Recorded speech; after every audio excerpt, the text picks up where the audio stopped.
Hey guys, in this video, I'm going to show you how you can convert this PNG image or this pixelized image into a vector file. This is super helpful if you wanted to have a high resolution of your logo or your signage, and because most of your printing company really needs an vector file. So yeah, I'm gonna teach you how you can do that. So basically, you just need to open your PNG or any image file into AI, and then first we will need to enable the image trace so we can set um, the mode accordingly. So if your image has a color, when we double tap that, you need to select the color.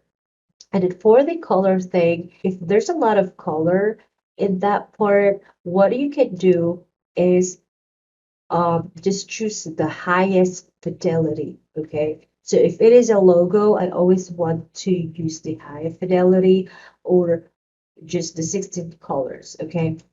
I think this one has like it's not beyond 16 colors, so I'm fine with that, 16 colors.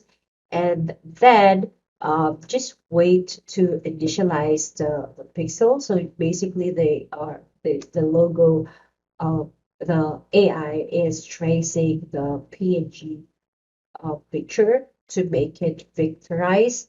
So you just need to wait for a couple of seconds, depending on how colorful or how big your image is, but most of the time it will depends on the color of your image. Okay. So once it is already done with clustering, um, we can then, so it's already smoothed, so we can then go into the object part and go to the image trace and click expand. Okay, so if you notice on the layer section, you can see that all of the like elements there are cut off and it's already vectorized.